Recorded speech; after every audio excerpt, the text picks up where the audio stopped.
Hello, good morning, good afternoon, good evening. Bonjour, bonsoir, bon après-midi. Soyez les bienvenus à cet événement virtuel, événement organisé par le cadre intégré, renforcé de l'EMC, donc de l'Institut pour l'environnement et le développement, IED. Je m'appelle Salim Mourak, je suis le directeur du Centre international pour le changement climatique et le développement basé au Bangladesh. On m'a demandé de modérer cette discussion, donc c'est un plaisir pour moi de le faire. Je vais vous donner le contexte et puis je vous expliquerai le déroulement ou à la modalité que nous allons suivre pour les exposer et les discussions.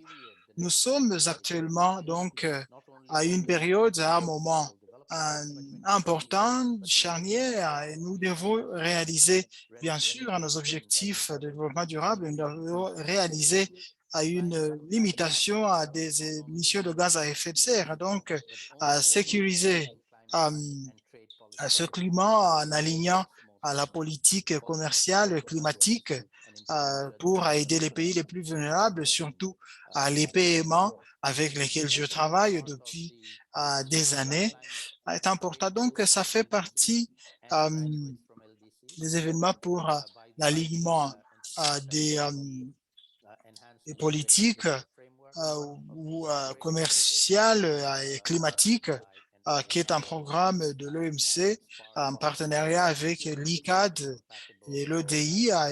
Donc, à cette partie, c'est pour sécuriser le commerce compatible avec le climat pour les pays les plus vulnérables. Nous allons avoir des remarques d'ouverture du docteur Rapnakar Adhikari de l'OMC à IEF, et nous aurons un exposé du travail qui a été fait conjointement avec l'ODI et l'ICAD présenté par le docteur Jody Kidd et Laura Kerry de l'ODI et de l'IID. Et puis nous aurons des intervenants, Rolf Krega et Dal Mohamed, qui vont nous donner leurs réflexions. Nous aurons un moment pour des questions à réponse, bien sûr, le format pour les questions à réponse.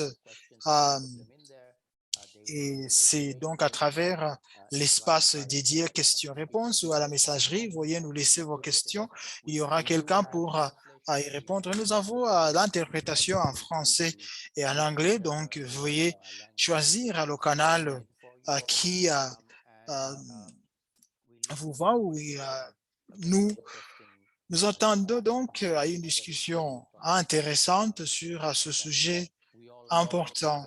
Et nous aurons bien sûr, nous tous, la chance d'intervenir. Avant d'inviter le docteur Aboukari, permettez-moi de préciser de ma part que je travaille dans ce domaine du changement climatique, surtout sur l'impact dans les communautés vulnérables, dans les pays les plus vulnérables depuis les 30 dernières années, comme le changement climatique est devenu une réalité importante.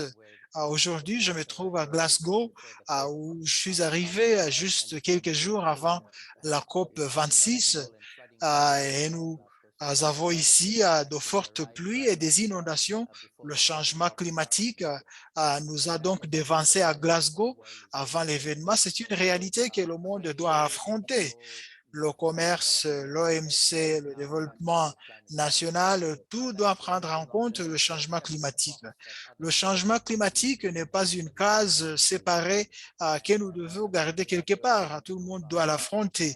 Et nous devons donc trouver des mesures pour l'affronter à l'avenir. Tout investissement, toute activité prendra le climat en compte pour réduire les émissions qui ont engendré ce problème, tout mettant en place des mécanismes pour aider les pays à s'adapter, surtout les pays les plus vulnérables. Pour les pays les plus vulnérables, ils ont à affronter les défis du développement, la pauvreté, en même temps en affrontant ce fléau du changement climatique. Je suis donc ravi d'être associé à cet événement. Je n'ai pas participé à l'étude, mais ici, c'est un événement important organisé conjointement avec les partenaires l'OMC, IID et l'ODI. Bien sûr, j'attends des discussions fructueuses et peut-être quelques idées pour nous indiquer le chemin à suivre afin de faire fonctionner ces deux parties pour éviter donc ces chocs. J'invite Dr. Ratnakar Adhikari de l'IEF de l'OMC pour ses remarques d'ouverture. Vous avez la parole, monsieur. Merci, Dr. Rak. Bonjour, rebonjour, bonsoir, où que vous soyez, à tous les participants. J'aimerais me joindre à Salim pour souhaiter la bienvenue à tous les panélistes et participants à cet événement. Comme vous le savez, les pays les moins avancés contribuent à des quantités non signifiantes des émissions de gaz à effet de serre, mais ils sont les plus touchés par le changement climatique et les PMA doivent commencer à changer ou à tourner leur commerce vers des pratiques beaucoup plus écologiques et propres. Ça demande bien sûr les compétences, les infrastructures et les industries pour pouvoir exploiter la transformation verte. Pour atteindre à ce niveau, c'est en améliorant la capacité des PMA et l'aide pour le commerce a déjà fait une contribution importante pour cela. Bien sûr, il y a un écart important entre l'aide au commerce et les mesures pour naviguer ce défi. Il faut continuer à explorer les opportunités à ce niveau. Aujourd'hui, je vais formuler 2 points pour montrer comment les PMA peuvent exploiter ce potentiel. Il y a la possibilité de la compatibilité entre le commerce et le climat. Il y a des mécanismes mis en place pour les PMA entre 2016 et 2019.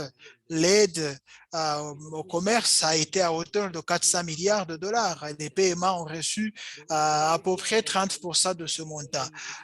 L'EDI et l'IID, leur recherche qui sera présentée aujourd'hui vous montrera que les pays développés n'ont pas honoré leurs engagements dans le cadre de l'accord de Paris.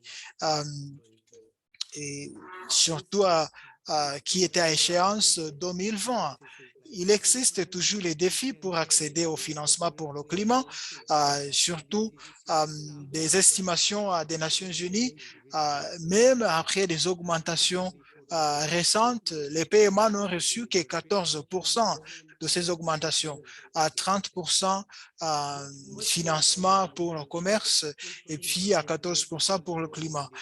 Bien sûr, l'aide au commerce joue un rôle important dans la transition vers des économies à moins d'émissions à carbone. Et les PMA commencent aujourd'hui à actualiser leur contribution, à augmenter leur contribution pour l'adaptation au changement climatique. Et la plupart des recommandations, bien sûr, peuvent être alignées aux objectifs de l'aide au commerce, surtout dans le domaine de l'agriculture, des forêts, de l'énergie propre.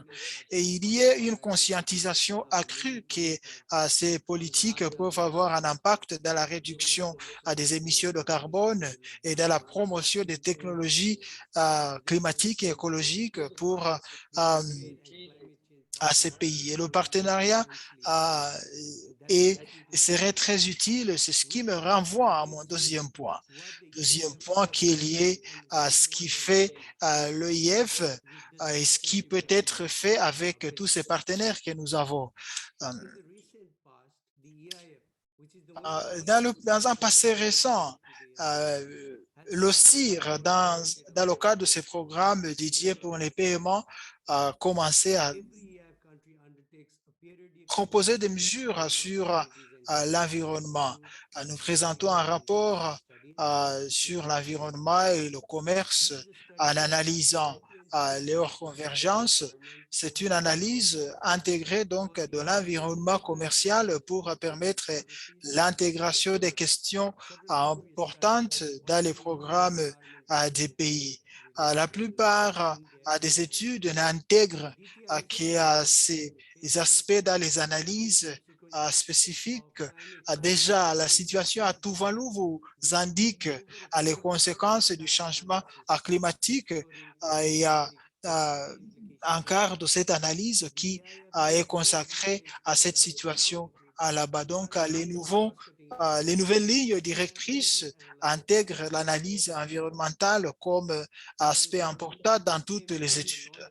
Récemment, suite au lancement du rapport sur le changement climatique et le commerce au mois de septembre 2021, la Banque mondiale et le CIR ont prévu une collaboration pour renforcer ces lignes directrices afin de refléter les questions liées au changement climatique et les constatations de l'analyse de l'EDI et de l'IID vont donc s'intéresser beaucoup plus à l'interaction entre le commerce et le climat.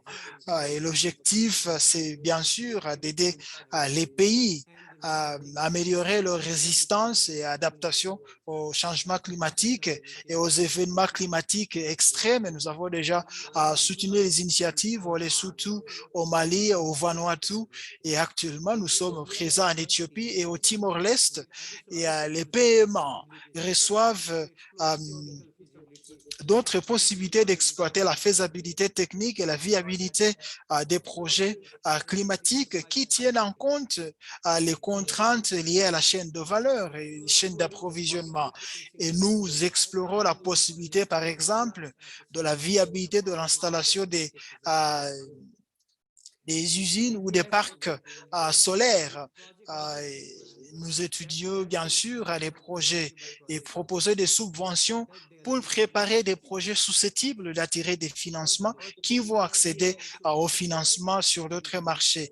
Le CIR peut aussi proposer un financement catalytique pour réduire les émissions de gaz à effet de serre, pour aider par exemple, à réduire le temps d'attente à la frontière pour réduire l'empreinte écologique du commerce. Faciliter, par exemple, l'importation des technologies propres et les recherches qui vont être présentées aujourd'hui vont vous indiquer des opportunités qui nous attendent, surtout pour les PMA dans un environnement de commerce écologique, commerce vert, et le CIR soutiendra cette transition. Je vous souhaite des délibérations fructueuses. Merci, docteur Raknata Radikari, pour ces remarques excellentes. Avant de passer la parole aux deux prochains intervenants, permettez-moi de partager mes quelques réflexions, surtout liées à ce que vous venez de dire. Je ne suis pas expert du commerce. Si je me trompe, veuillez m'en excuser. Mais un sujet qui a attiré mon attention, c'est le partage des connaissances à travers les frontières et surtout les sociétés de conseil proposent des connaissances, des informations aux sociétés et ils se font d'argent de cette manière. Et en ce qui concerne le changement climatique, il existe une possibilité, il existe le potentiel pour les PMA et surtout le Bangladesh, mon pays, de partager notre connaissance avec d'autres pays. Ces pays ne devraient pas venir nous dire quoi faire. En Écosse, où il y a des inondations au Bangladesh, les inondations, c'est notre quotidien. Nous sommes adaptés, donc nous pouvons conseiller à l'Écosse, nous pouvons conseiller l'Angleterre sur cela. Ce n'est pas une relation à voie unique, c'est à deux sens. Donc, les pays pauvres peuvent aussi aider les pays riches à s'adapter au changement climatique. Nous avons vu les inondations en Allemagne et en Belgique, ils ont souffert et cela n'est pas le cas au Bangladesh. Nous ne mourrons pas des inondations. Donc, je partagerai avec vous ce scénario, comment échanger les connaissances dans le sud et également avec le nord, surtout en ce qui concerne le changement climatique, étant donné les connaissances que nous avons. Merci beaucoup, Dr. Adhikari. Nous enchaînons avec les deux intervenants qui vont nous mettre en exergue le rapport. Et ce sont des représentants de l'IED et de l'EDI. Il y a d'abord ce docteur Jody Keane. Jody Keane est chercheur auprès du groupe de développement international de l'EDI. Et de deux, nous aurons Laura Kelly, directeur auprès de l'Institut pour l'environnement international et le développement. Jody, vous avez la parole. Merci, modérateur, pour cette présentation. Comme vous avez dit, j'enchaînerai avec Laura après cette première partie. Je vais rapidement partager mon écran. Merci beaucoup, cher modérateur. Merci aux panélistes qui nous ont rejoints ici aujourd'hui, et également le public.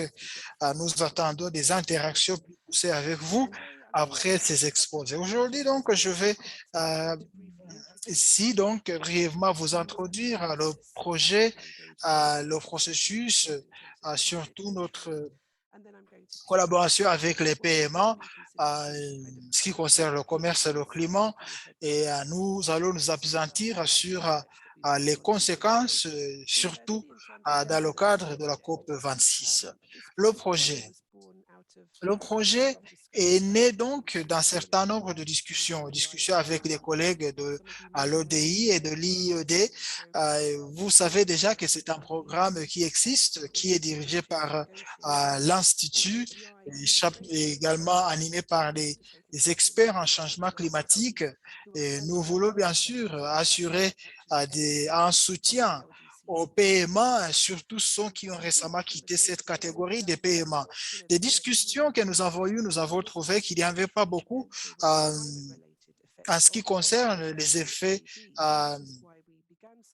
de cette transition d'un PMA à groupe des pays à revenu moyen, donc penser peut-être à une stratégie pour assouplir cette transition, pour faciliter cette transition, surtout pour les pays qui cherchent des résultats rapides et surtout en mettant en place des stratégies de transition. Nous n'avons pas donc par le passé eu l'occasion de faire des travaux importants sur le climat. Il y a le CCC des Nations Unies, les financements pour les marchés. Et ça vous montre déjà ce qui a été évoqué par le modérateur. Les discussions, il me semble, sont tenues en parallèle. Il faut qu'on commence à trouver des points de convergence entre la politique climatique et commerciale. Nous avons donc commencé à identifier les liens entre les questions de changement climatique et les discussions sur le commerce. Ici, je viens de résumer trois de ces domaines, en particulier les questions liées au marché carbone, la technologie, les finances. Bien sûr, en ce qui concerne les marchés ou les échanges carbone, il y a le processus CCC des Nations Unies et les discussions qui sont liées aux échanges carbone, ces questions qui ont été évoquées explicitement, surtout les mesures d'ajustement carbone. Nous constatons ici que c'est le début de l'identification de ces points de convergence et surtout dans les discussions structurées en ce qui concerne la durabilité, le TESSD, donc les discussions structurées sur la durabilité environnementale et le commerce. C'est un groupe assez important et nous constatons un élan important au sein de l'OMC. C'est un groupement qui ressemble donc 55 pays qui participent déjà dans ces discussions. Nous nous sommes intéressés de la technologie, des questions liées à la technologie et les engagements dans le cadre des Nations Unies et nous avons comparé ce processus de discussion au sein de l'OMC. On a bien sûr mis l'accent sur les TRIPS, ça veut dire la propriété intellectuelle, l'accès aux technologies liées au changement climatique à l'avenir. Donc, le sujet de l'environnement et des technologies a aussi été intégré dans les discussions structurées au sein de l'OMC. Et les discussions, bien sûr, ont été menées par les biens et les services qui sont intégrés sur la liste. Nous nous sommes intéressés aussi des questions de financement. Les remarques du docteur Ratinka nous ont révélé quelques questions importantes. Les engagements n'ont pas été honorés. Et bien sûr, cela préoccupe nos organisations. Il y a l'aide au commerce, il y a le cadre intégré, renforcé, qui a mis l'accent sur la capacité productive, l'énergie, les infrastructures. Mais bien sûr, ce sont les secteurs qui sont souvent intégrés dans les contributions évaluées pour les différents pays. Donc, les deux mécanismes peuvent travailler en étroite collaboration pour faciliter tout cet univers. Il existe au moins un élan au sein de l'OMC. Quelques aspects du changement climatique sont traités dans cette instance, mais cela ne reflète pas l'urgence climatique à laquelle nous faisons face. Il faut donc qu'on commence à nous intéresser aux ajustements carbone, au marché carbone, aux échanges carbone, aux normes carbone et ainsi de suite.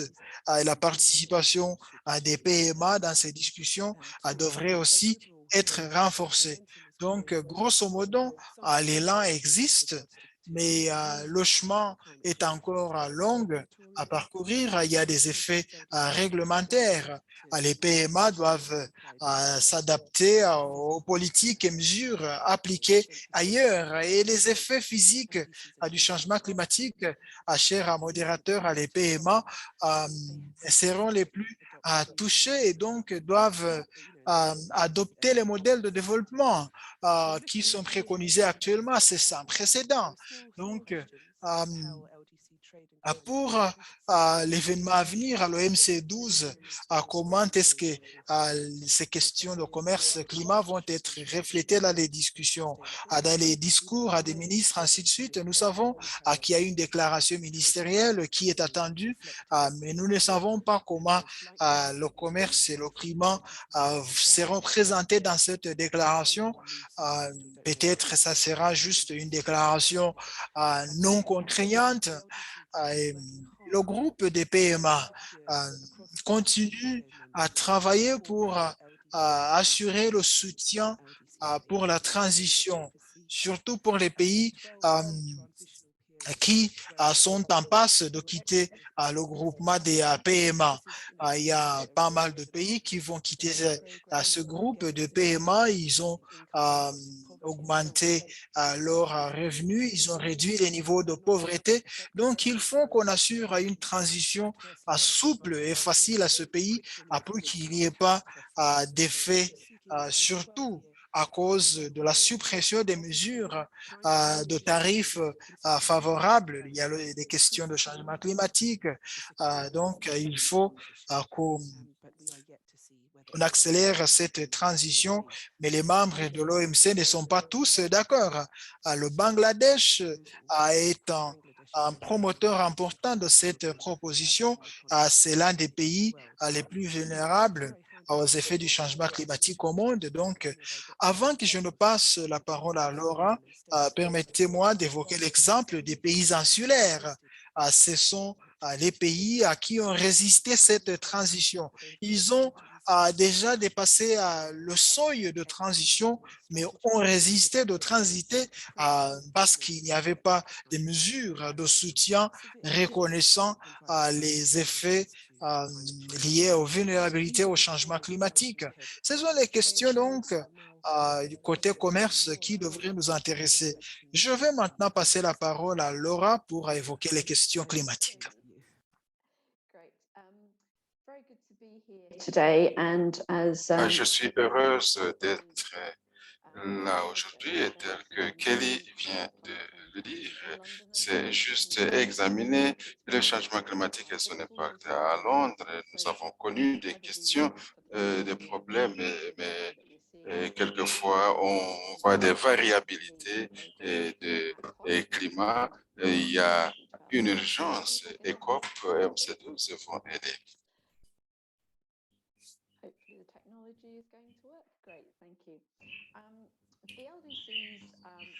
Les PMD ont travaillé dur avec la houlette de l'ambassadeur Sonat.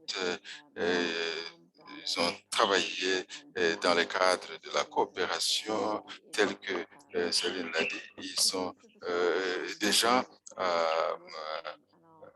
en progrès. Donc, cela a travaillé dans le cadre des priorités des COP. Donc, nous avons vu le besoin de pouvoir augmenter les pays. Différents pays se sont engagés avec des cadres temporels, mais ce n'est pas encore ce dont il est question. Un autre problème, c'est qu'il y a des engagements qui ont été pris dans le cadre du commerce de carbone. Donc, nous avons vu les engagements des pays moins développés et qui sont mesurables et transparents. Bien sûr, le besoin de pouvoir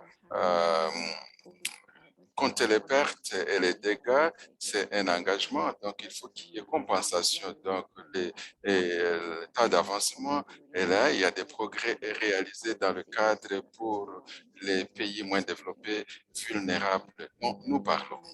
Donc, 2030 parle des marchés de carbone et ce sont des discussions qui vont continuer. Bien sûr, l'Union européenne a présenté un projet, et bien sûr, beaucoup plus sur les potentialités de pouvoir explorer ces questions en vue de comprendre les implications par rapport aux pays moins développés. Donc, il faudra que ce soit accepté par les économies croissantes pour que l'impact soit réduit. Le financement au climat demande que les pays développés puissent donner $1 milliard par an. Donc, on a bien sûr dit qu'on allait commencer en 2023 et en plus de cela, les pays moins développés ont des grands écarts de financement. Donc, ils connaissent des difficultés graves. Donc, les négociations sont en cours pour le climatique et les règles sont là, des échéances, ce sont là des éléments importants pour développer la confiance. Suivant. Si nous pensons à ce que nous avons essayé de faire entre ODI et IIED, nous avons mis en place une approche pour développer des liens entre le commerce en climat, entre les pays moins développés et les communautés. Et bien sûr, la recherche est importante pour qu'il y ait conscientisation sur les questions qui se posent et comment on doit intervenir. Donc, nous avons eu des réunions à huis clos et c'était très important de voir beaucoup de gens participer à cela. C'est le temps de pouvoir bouger. Donc, le MC12 va développer les engagements de travailler ensemble avec une bonne coordination sur les questions et développer et éviter les chevauchements. Nous sommes dans le processus de produire 3 politiques avec les 2 groupes de pays moins développés. Et bien sûr, il y a domaine de finance et le domaine de commerce, et on va voir comment les synergies peuvent se développer pour le financement, pour le commerce, et des éléments qu'il faudra considérer et voir ce que cela peut avoir comme impact. Et le transfert de technologies doit mobiliser le soutien qui, bien sûr, a été engagé. Et je pense, parlant de ce que Céline a dit, le transfert de technologies, c'est une question des technologies qui sont transférées. Ça peut être un transfert sud-sud ou encore faire que les technologies disponibles soient appliquées chez ceux-là qui ne les ont pas. Donc, le transfert de technologies, il y a des potentialités qui pourraient nécessiter des synergies. Il y a trop d'engagement, donc les dispositions sont là pour financer les technologies à transférer. Il faut que les capacités institutionnelles soient développées. Et ce sont là des thèmes qui sont communs entre le commerce et les négociations de transfert de technologie. Je vais passer la parole pour qu'on nous donne un peu de mise à jour sur les finances à la technologie de transfert de technologie. Oui, nous avons démontré ce que se présenterait les échanges entre changement climatique et commerce.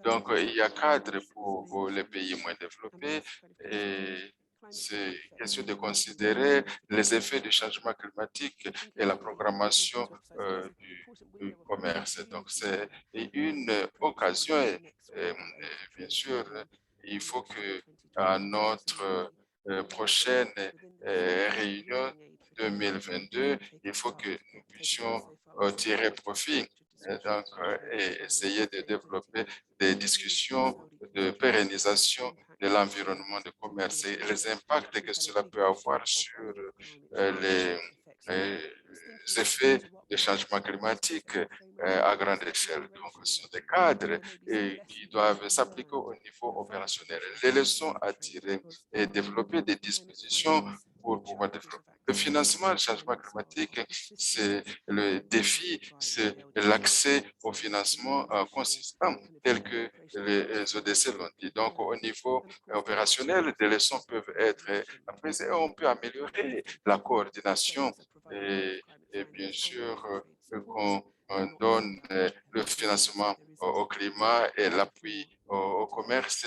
Ce sont là les deux éléments qui doivent nécessiter d'une approche coordonnée, comment les deux mécanismes peuvent bien marcher. Et donc là, quand on considère la question liée à la transition pour développer les pays à passer aux énergies renouvelables par rapport aux normes de marché de carbone.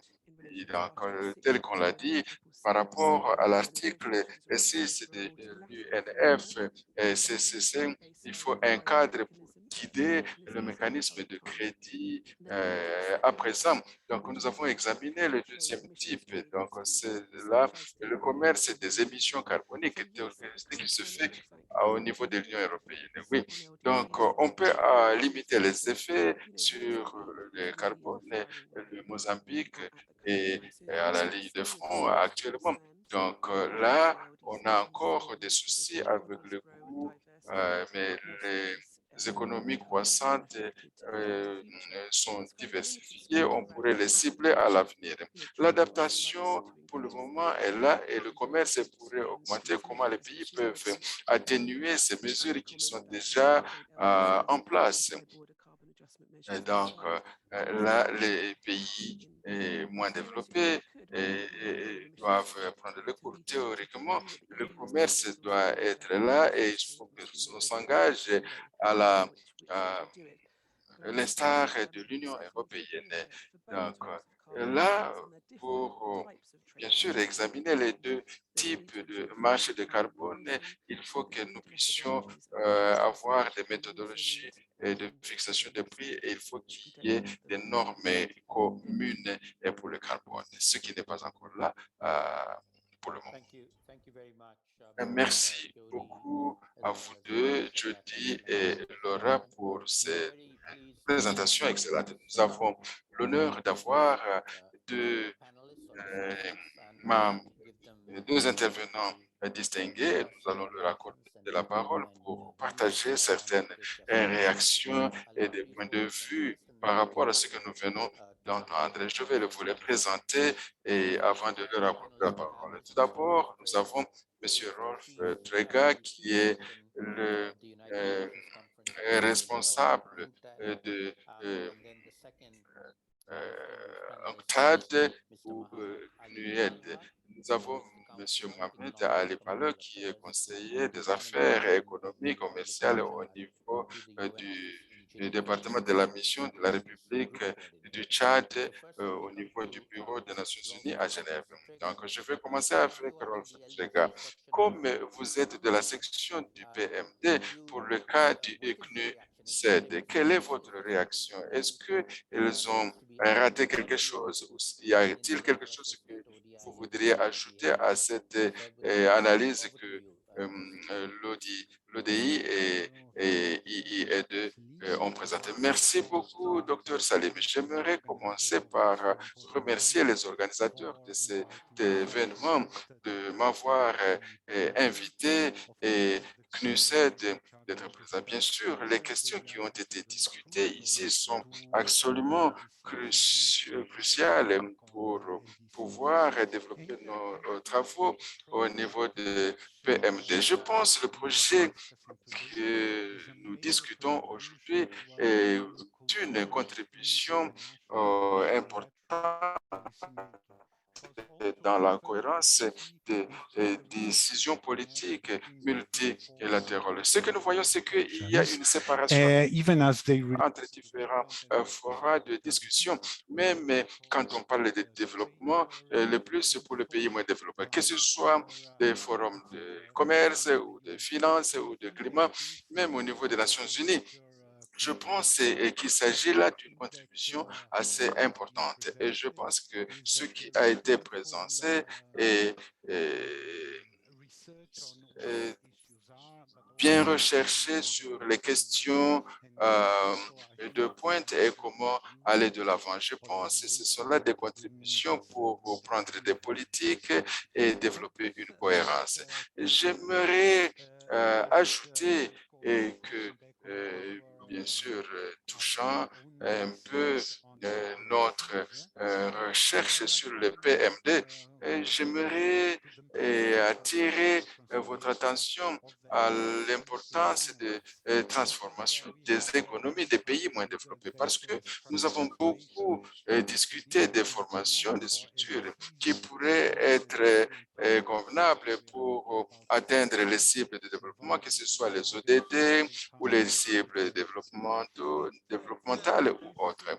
Et cette transformation structurelle dont nous parlons, elle suppose le progrès technologique dans tous les secteurs d'activité économique, que ce soit les industries, l'agriculture, que ce soit les services, mais aussi le transfert des ressources des secteurs anciens aux nouveaux secteurs d'activité économique.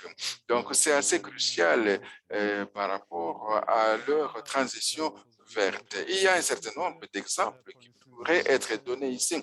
Par exemple, en matière d'agriculture, c'est assez crucial comme secteur de l'économie. Nous devons penser à ces 56% de main-d'œuvre qui se retrouvent dans l'agriculture et dans les lieux géographiques de tous les pays moins développés, que ce soit les pays enclavés. C'est un secteur majeur qui a est impacté par le changement climatique et c'est déjà en place. Donc, c'est un domaine où nous avons besoin d'adaptation, mais aussi un autre secteur important ce sont les secteurs extractifs des pays moins développés. Nous avons différents scénarios. Il y a des pays qui dépendent trop de l'extraction du pétrole, du carbone, du gaz et courent le risque de, bien sûr, d'épuisement. Mais en même temps, nous avons certaines opportunités comme la demande est croissante, disons, des métaux non traditionnels comme le lithium et autres qui développent l'économie numérique. Donc là, il y a des opportunités, mais même dans ce cas-là, ils doivent tirer profit de ces opportunités.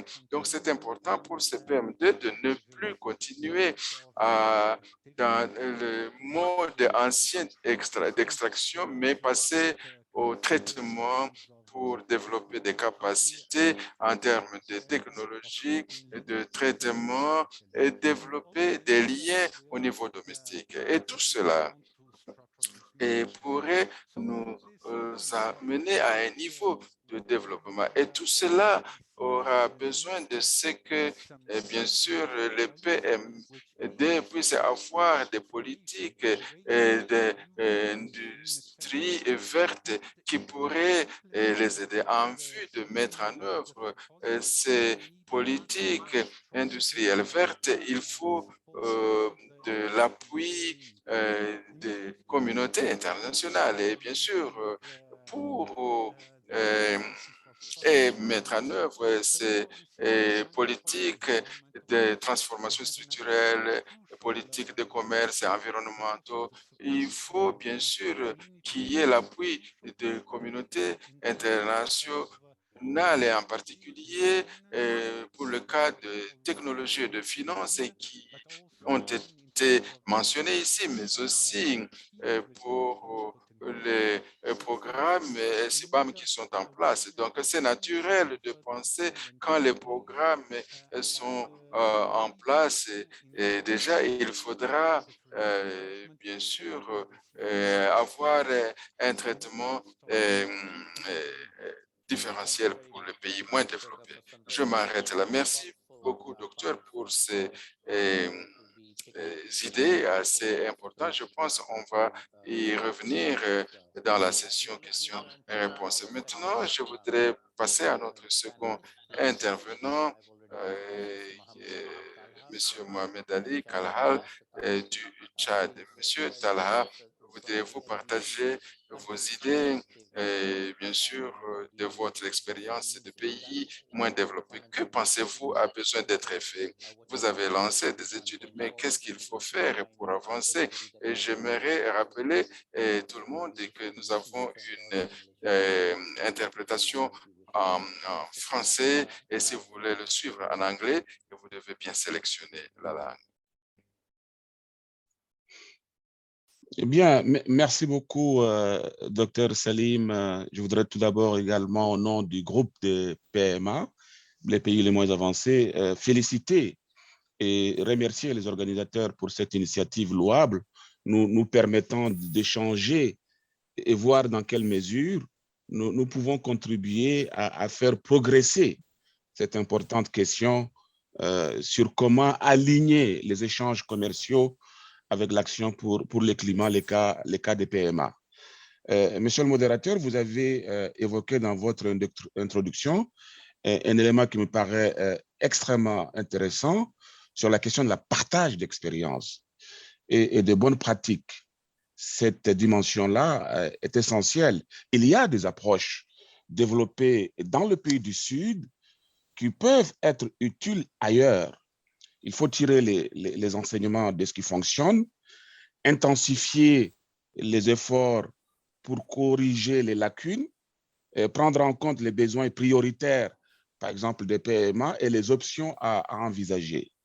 En ce qui concerne notre thématique de cet après-midi, je dois dire que lors de l'événement du 26 octobre dernier, l'ambassadeur coordonnateur a fait observer que les récents événements climatiques extrêmes devraient contribuer à focaliser les consciences politiques sur la nécessité d'agir.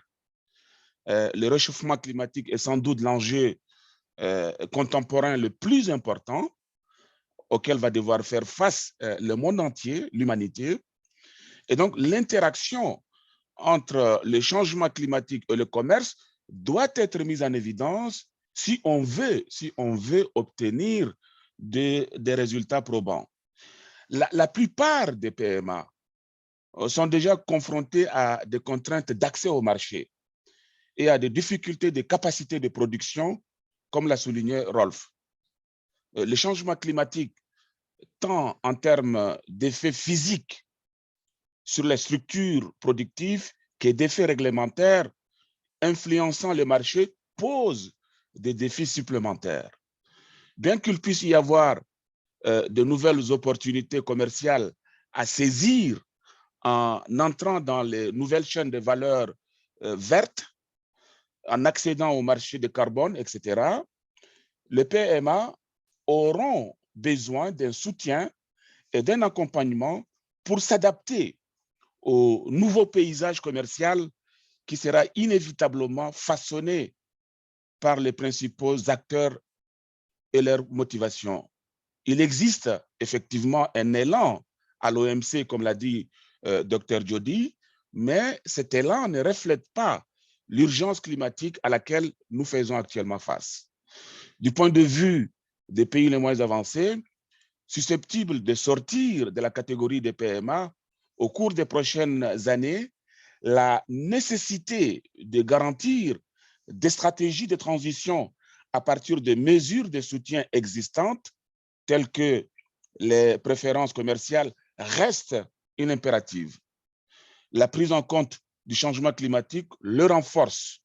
Les chocs commerciaux peuvent résulter d'une sortie désordonnée des mécanismes de soutien. Aujourd'hui, 26 PMA sont fermement engagés sur la voie du reclassement, de la graduation, dont 19 sont membres de l'OMC, sur un total de 35 PMA. Bien que cela représente une réalisation importante, quitter la catégorie des PMA implique également que les pays reclassés perdent l'accès aux mesures de soutien international spécifiques aux PMA. Dans le domaine du commerce, il s'agit de mesures telles que les préférences tarifaires ou certaines dispositions en matière de traitement spécial et différencié.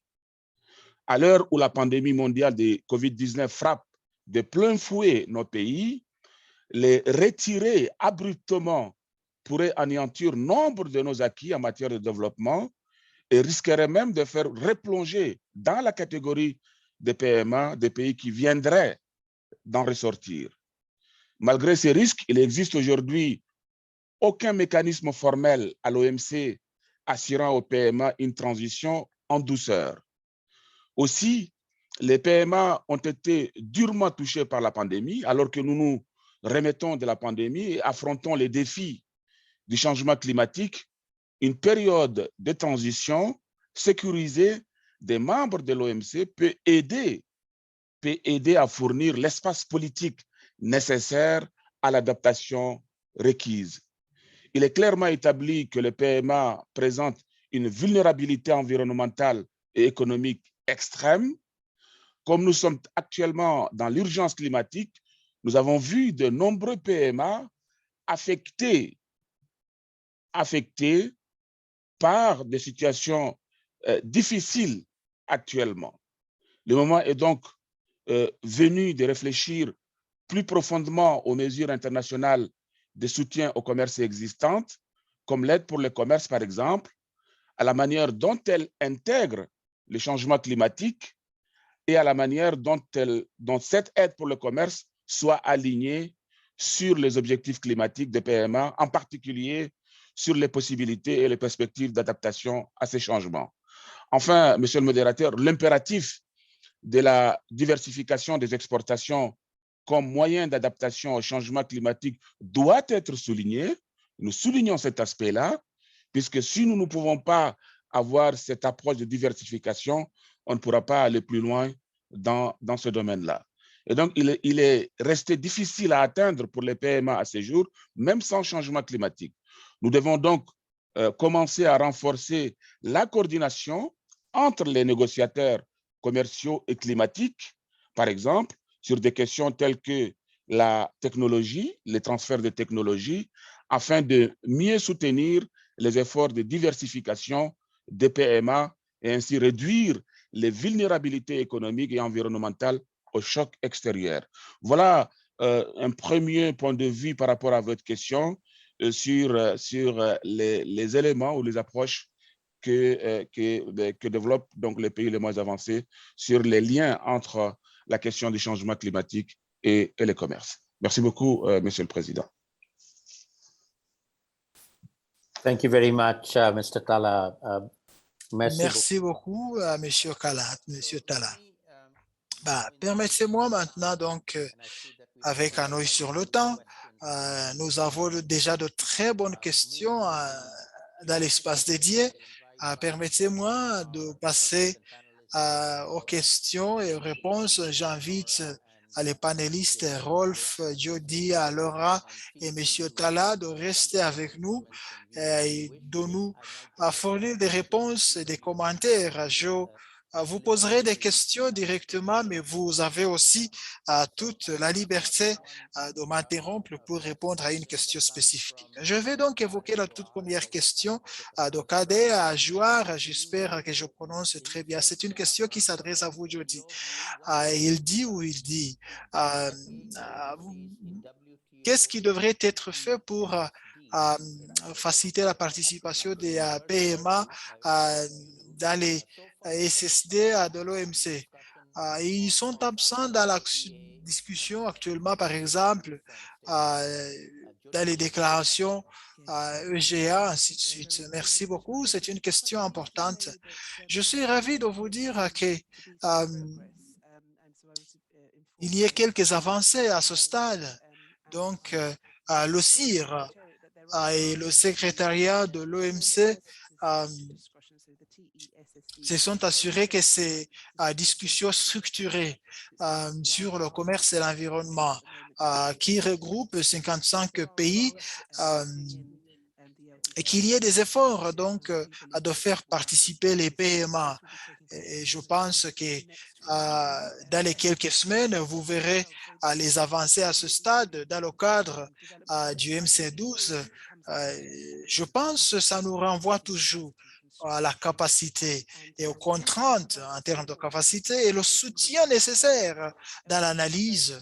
Vous savez, les PMA n'ont pas la capacité quelquefois à effectuer ces analyses. Il faudra peut-être les faire participer dans ces discussions comme une manière de les sensibiliser, de les conscientiser à la question des contraintes de capacité. Et le CIR a aidé à travers les projets catalytiques et j'espère que les travaux que nous avons commencés seront poursuivis à l'avenir. Je ne sais pas, Laura, si vous avez d'autres réflexions sur cette question. Merci beaucoup, Jody. Je passe à la deuxième question, à la question de Simon Maxwell. Maxwell a un certain nombre de questions, mais je prends la première. Laura, vous serez peut-être la première à intervenir sur cette question. Est-ce que vous avez une idée sur comment les PMA peuvent aborder les questions d'impact commercial, impact des émissions carbone, surtout de l'industrie d'aviation et maritime? Dans un monde idéal, il y aurait des champions sur la tarification carbone, surtout en ce qui concerne l'aviation et le commerce maritime. C'est une question importante. Vous savez, la COVID a eu un impact sur les chaînes de commerce et nous avons proposé un projet IED financé par le FCO pour voir quelles exportations de l'Afrique de l'Est, surtout pour le Kenya et la Tanzanie, qui a été acheminées par avion, qui ont dû donc être acheminées cette fois-ci par voie maritime. Bien sûr, le monde ou bien le secteur l'aviation a été touchée par la COVID. Il y a eu quelques ralentissements et quelques retards. Par exemple, les fleurs, est-ce qu'ils peuvent être acheminés différemment par l'avion? Quel est l'impact carbone de ce virage? Bien sûr, c'est une question de technologie. C'est l'utilisation des nouvelles technologies plus innovatives, plus novatrices pour continuer à échanger. On ne peut pas arrêter les échanges mondiaux. C'est de changer peut-être l'approche pour adopter des approches beaucoup plus vertes. Rolf, est-ce que vous voulez enchaîner? J'aimerais brièvement compléter ce que vient de dire Laura. Certains paiements, à Tuvalu et les autres, ont fortement poussé à la taxation carbone. Mais vous direz peut-être la plupart de ces pays, en particulier les pays dans le Pacifique, dépendent du tourisme et ce qui ne sont pas en train de se tirer une balle dans le pied. Ce n'est pas le cas, mais la question c'est que quoi faire avec les procédures de cette taxation carbone? La proposition que ce revenu pourrait être utilisé à renforcer, à financer la diversification. Il y a un exemple intéressant aussi en Afrique de l'Est, c'est le cas de l'Éthiopie. En termes d'innovation, etc. Au cours de la pandémie, bien sûr, les déplacements des passagers a été au point mort. Donc, Ethiopia Airlines a changé son modèle vers le fret, vers les cargaisons.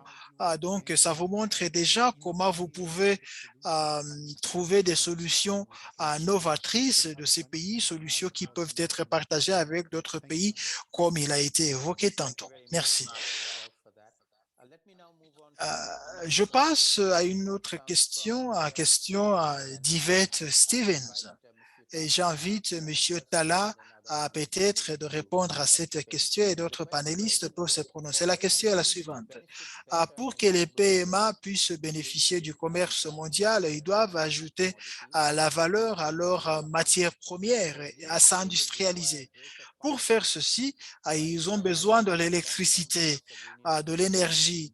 Bien sûr, les coûts à long terme de l'énergie renouvelable sont en concurrence avec les coûts des énergies non renouvelables. Nous savons que les coûts des renouvelables pourraient être prohibitifs pour les PMA. La question qui se pose, est-ce que le financement climatique pourrait nous aider à trouver ce financement nécessaire? Monsieur Talla, est-ce que vous voulez répondre à cette question? Merci beaucoup, monsieur le modérateur. C'est une question intéressante et importante. Effectivement, nous avons besoin de financement pour mettre en œuvre le projet qu'on présente. Vous avez parlé de la question énergétique. Elle est extrêmement importante, puisque vous savez, si on n'a pas accès à l'énergie, on ne peut pas se développer. On ne peut pas mettre en route des grands projets de développement. Et donc, ce sont des questions extrêmement importantes que nous portons dans nos discussions dans les instances multilatérales. Le financement est important et les discussions que nous avons déjà eues également participent à la visibilité de cette question-là et nous espérons que nous obtiendrons le financement nécessaire pour opérationnaliser les projets qui sont soumis par les pays les moins avancés. J'aimerais ajouter également, souvent on considère que par le passé, beaucoup de PMA considèrent que les questions environnementales ne sont pas prioritaires dans les discussions à l'OMC. On s'est rendu compte aujourd'hui que c'est une question transversale extrêmement importante. Vous ne pouvez pas dire que l'agriculture est une priorité si vous ne prenez pas les conséquences du changement climatique. Vous avez des inondations qui viennent complètement dévaster les champs et dans ces cas, donc, vous n'avez plus accès à l'alimentation et donc l'agriculture, malgré qu'elle est prioritaire, vous voyez les conséquences du changement climatique. Vous ne pouvez pas également dire que les négociations sur la pêche sont importantes si vous ne prenez pas les conséquences de la surexploitation et donc l'aspect de la protection des poissons et l'aspect de la protection de l'environnement. Et donc, je continue comme ça sur les services, sur les marchandises. Il y a beaucoup d'exemples qu'on peut donner en ce qui concerne les questions commerciales. C'est pour ça qu'il est extrêmement important, et la question de celui qui avait posé est extrêmement intéressante. Si nous n'avons pas les moyens nécessaires, nous ne pouvons pas atteindre nos objectifs. Et donc, la question de financement est extrêmement utile, et nous pensons que cela nous aide à mieux articuler d'abord nos besoins, nos priorités, et ensuite à mettre en œuvre ces priorités une fois que le financement est disponible. Merci beaucoup, monsieur le modérateur. Thank you very much, Monsieur Talla. Merci beaucoup, Monsieur Talla. Y a-t-il d'autres commentaires, d'autres intervenants, d'autres panélistes? Jody. Et Rolf, si vous voulez. Je crois que c'est la question qui a vraiment est au cœur de nos discussions. C'est pour cela que nous avons besoin d'un consensus sur l'article 6, mettre en place un mécanisme de développement pour permettre aux pays en développement de prendre ces décisions, investir dans les projets pour réduire les émissions carbone, investir dans les projets pour écarter les pays des combustibles fossiles, donc tirer avantage des financements climatiques ou pour le climat, pour aider ces pays. Ce sont ces discussions que nous devons évoquer à la COP 26.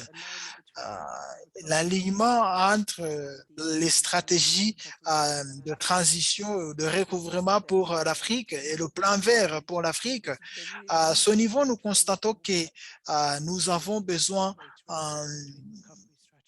du travail pour les énergies renouvelables et le plan de transition ou de recouvrement pour le continent africain. Le pilier finance est un pilier important et je crois que cette question est très intéressante. Merci beaucoup, Ralph. Est-ce que vous vouliez intervenir rapidement sur cette question de la disponibilité de l'énergie, l'accès à l'énergie et l'industrialisation? Nous avons dédié le rapport à des PMA 2017 aux questions énergétiques. Vous avez à peu près 60% de l'énergie de la biomasse traditionnelle ou des combustibles. Et donc, il faut qu'on ait des efforts pour virer vers les énergies renouvelables. Donc, il faut une politique énergétique qui intègre la transformation structurelle.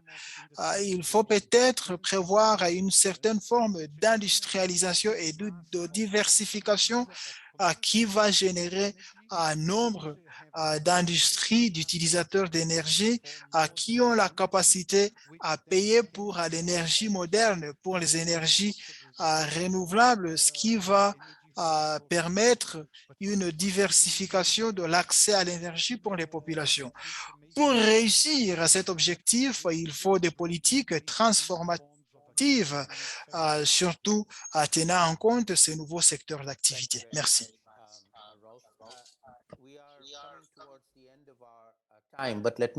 Merci beaucoup, M. Rolf. Nous avons presque épuisé notre temps. Donc, il y a Simon Maxwell qui a fait un commentaire et puis c'est très bien par rapport à la révolution industrielle au niveau des PMA. Nous aimerions également voir la protection des industries domestiques et avec de telles politiques. Est-ce que ce sera compatible avec l'Organisation mondiale du commerce?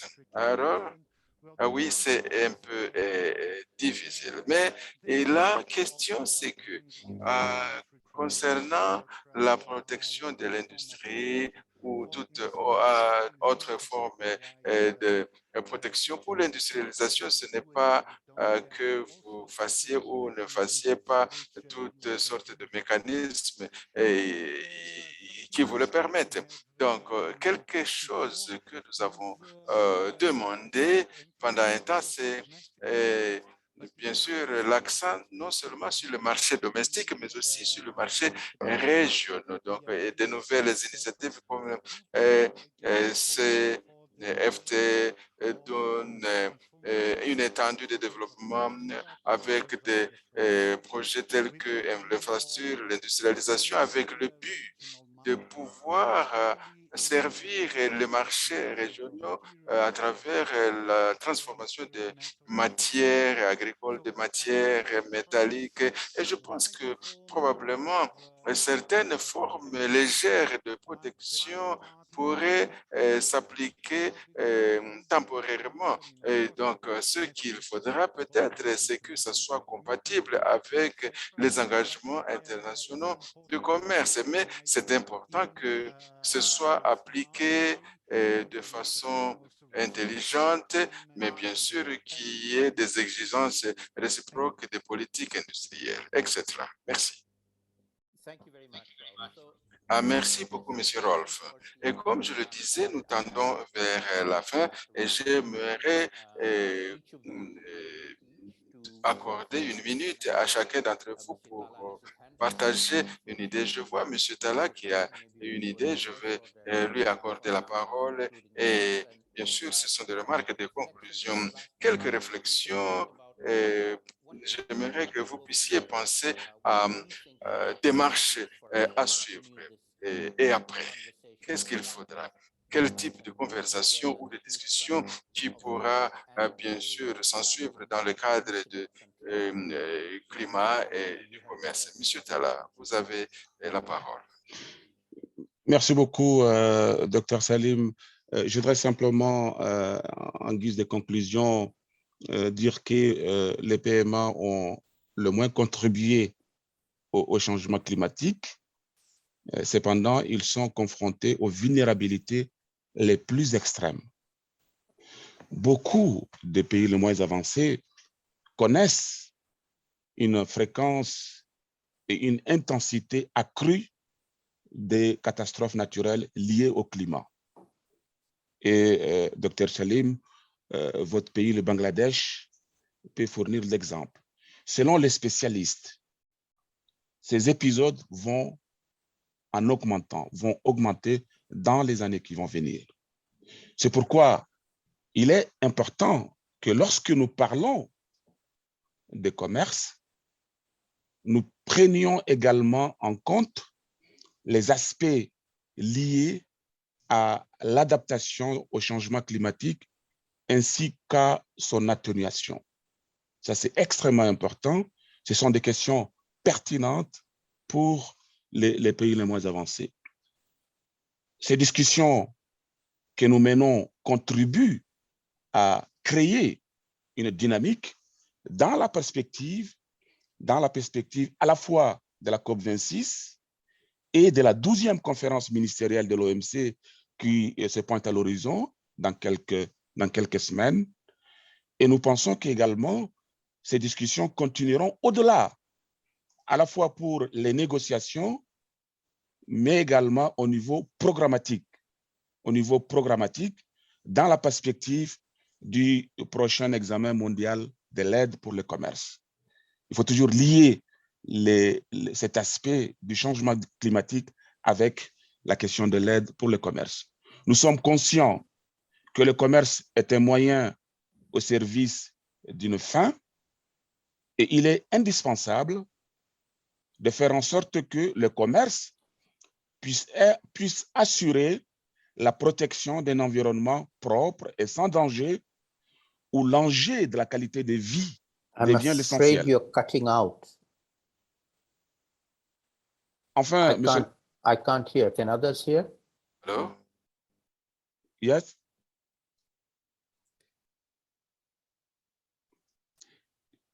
Je termine simplement, je ne sais pas si vous m'entendez.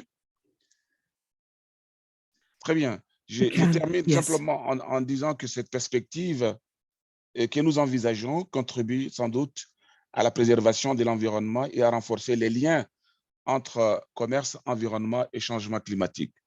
Encore une fois, je voudrais réitérer à la fin de notre discussion tous nos remerciements aux organisateurs de cet événement qui nous paraissent intéressants et que nous souhaitons que de telles initiatives puissent se réitérer pour que les PMA puissent comprendre de manière très profonde les enjeux sur ces questions-là qui sont importantes en ce qui concerne les changements climatiques et le commerce. Merci beaucoup, monsieur le modérateur. Thank you very much. Merci beaucoup, Monsieur Tala. And I think Merci beaucoup, Monsieur Tala. Et voilà, c'est le début d'une discussion. Et ce n'est pas la fin donc de la discussion. Rolf, pour votre mot de fin. Merci beaucoup, Dr Salim. Bien, je pense qu'il y a eu beaucoup de discussions vers la COP 26 par rapport aux ambitions qui devraient être haussées. Bien sûr, ça concerne les gros pollueurs, mais les PMA sont les pays qui émettent le moins d'émissions carbone. Donc, en termes d'environnement, il faut qu'on commence à hausser les ambitions, proposant aux PMA les moyens de mettre en œuvre des politiques ou les mesures d'adaptation. Et sur ça, j'aimerais encore une fois lancer un appel aux pays pour augmenter le financement pour les PMA, surtout pour l'adaptation au changement climatique et à l'aide au commerce, le transfert de technologies. Bien sûr, cette question est traitée partout dans les accords TRIPS, dans le TRIPS des Nations Unies, dans le plan d'action pour les PMA, mais malheureusement, très peu d'actions n'ont été posées, très peu d'actes n'ont été posés. Il faut donc que dans les discussions, dans les échanges sud-sud, nord-sud, que cette question trouve sa place. Il y a donc toutes ces possibilités et je pense qu'il faut qu'on pose des actes plus positifs dans les années à venir. Je termine mes remarques en remerciant les organisateurs de cet événement. Merci beaucoup Rolf, merci d'être venu. Je vais laisser une minute à Laura Jody pour nous parler de la suite. Merci. À ce lève, je vais brièvement parler. Merci Rolf d'avoir passé ce moment avec nous, Monsieur Tala, et d'avoir donné le point de vue des PMA. Les PMA ont déjà montré un certain leadership, surtout dans la création de ces liens, de ce point de convergence commerce, changement climatique et les organisations telles que l'IED, l'ODI, la CNUSED, la Banque mondiale, les institutions financières, donc s'intéressent tous du financement pour faire avancer cette adaptation et des dialogues politiques. Ce n'est que le début de la discussion. Je dis votre mot de fin. Veuillez rester à l'écoute. La semaine prochaine, nous allons diffuser un événement de haut niveau avec les remarques du directeur général de l'OMC, de la directrice générale de l'OMC. Donc, vous verrez, vous entendrez la voix des PMA, étant donné la nouvelle direction à l'OMC, l'élan existe et donc les mesures vont tirer beaucoup plus vers l'intégration. Le M17 et la prochaine COP se tiendra en Afrique, en Égypte en l'occurrence, donc il y aura beaucoup de PMA en présent. Permettez-moi de compléter en partageant mes quelques pensées sur ce que j'ai entendu et sur ce que nous pouvons faire ensemble désormais. Et je remercierai tout le monde vers la FAGE. A une longue histoire avec les PMA dans le domaine du changement climatique. Je travaillais anciennement au sein de l'IED C'était au début de ma carrière. J'étais donc un acteur clé dans la création ou dans l'élaboration de la Convention cadre des Nations Unies, surtout autour de la COP 6 et COP 7. Et depuis, je conseille, j'aide ces pays dans le domaine du changement climatique, mais nous sommes calfeutrés dans ce domaine, nous sommes isolés. Nous devons commencer à créer les liens, à apprendre de ce domaine, même avec nos délégations nationales à la COP et les experts en commerce. Nous ne nous connaissons pas et nous n'échangeons pas dans ces instances. Nous devons donc créer ces rapports, ces nouveaux rapports, ces liens pour que ces discussions ne constituent plus des approches séparées ou parallèles. Il faut qu'il y ait donc cette convergence. Un commentaire à titre personnel par rapport à la discussion que nous avons eue et la question de Simon Maxwell sur l'impôt sur les billets d'avion. J'étais impliqué dans les discussions pour cette taxe aux passagers.